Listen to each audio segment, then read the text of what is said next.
करने वाला हूँ जिसका नाम है grand master of demonic cultivation और इसका ऑलरेडी एक एनीमे है। आप लोग चाहो तो एनीमे को देख सकते हो, लेकिन मैं इसका जो मानुआ है इसको कंटिन्यू करूंगा। और हाँ, जो माई वाई छाबेली गॉडेस है उसका कोई न्यू चैप्टर नहीं आया तो मैं उसका एपिसोड को नहीं ला सकता हूँ, ठीक है। तो अब मैं ये जो मानुआ है इसको कंटिन्यू करने वाला हूँ, तो चालू करता हूँ।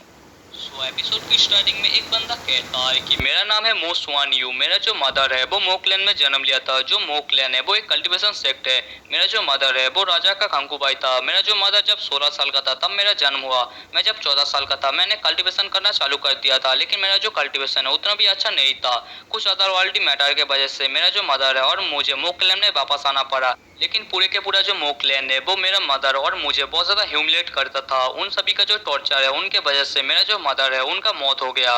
और हाँ गाइस, यही होने वाला है हमारा इस सीरीज का मेन कैरेक्टर। हमारे जो मेन कैरेक्टर है वो कहता है कि मैं सुमान यू, मेरा इस पूरी दुनिया में कोई भी नहीं है, लेकिन मैं दोबारा जन्म लेना चाहता हूँ, मैं पुनर्जन्म लेना चाहता हूँ। मैं उस टाइमलाइन में जाना चाहता हूँ जिस टाइमलाइन से मेरा शुरुआत हुआ था। मैं मेरा बॉडी का सब कुछ सेक्रीफाइस कर दूंगा, मैं मेरा सोल खून सब कुछ सेक्रीफाइस कर दूंगा। मैं दोबारा पुनर्जन्म चाहता हूँ। इसके बाद हमारे जो मेन कैरेक्टर है वो और भी कहता है कि मैं समन करना चाहता हूँ हीलिंग बैक्टीरियाज ओएस1 का सिनिस्टर घोल को।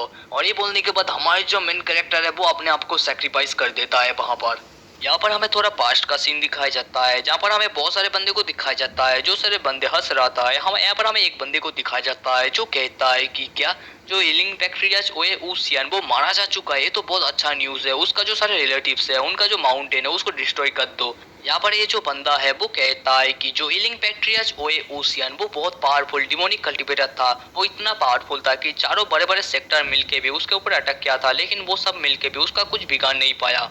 और जो भी हो, वो डिमोनिक पाथ में कल्टीवेट करता था और यही डिमोनिक पाथ उसका मौत का कारण बना। यही कर्मा है। वो अपना जो घोस्ट सोल्जर है उसको कुत्ते के जैसा पालता था और वही घोस्ट सोल्जर उसका मौत का कारण बना।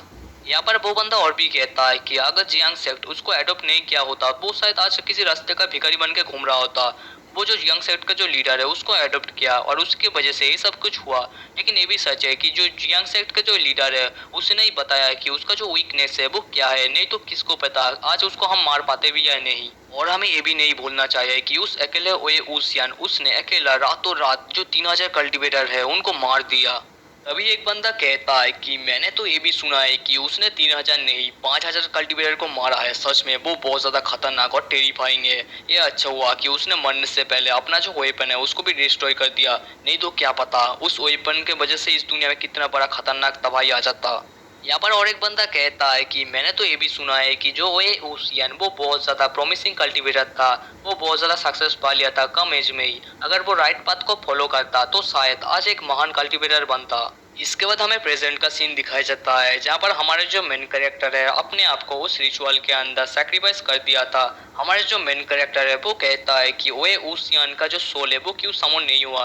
क्या ऐसा हो सकता है कि जो ओएस1 का जो सोल है वो रिइनकार्नेट हो चुका है। लेकिन ये इम्पॉसिबल है क्योंकि किसी का जो सोल है उसको रिइनकार्नेट होने में 120 साल का समय लगता है। और जो ओएस1 वो बस 13 साल पहले ही मारा गया है, यानी उसका जो सोल है वो अभी भी है। ऐसा हो सकता है कि मेरा जो रिचुअल है उसके अंदर ही कोई गड़बड़ी हो। और अगर मेरा रिचुअल में कोई गलती ना हुआ हो तो उसका जो सोल है वो शायद डिस्ट्रॉय हो चुका है, या शायद उसका जो सोल है वो कहीं पर रिइनकार्नेट हो चुका है।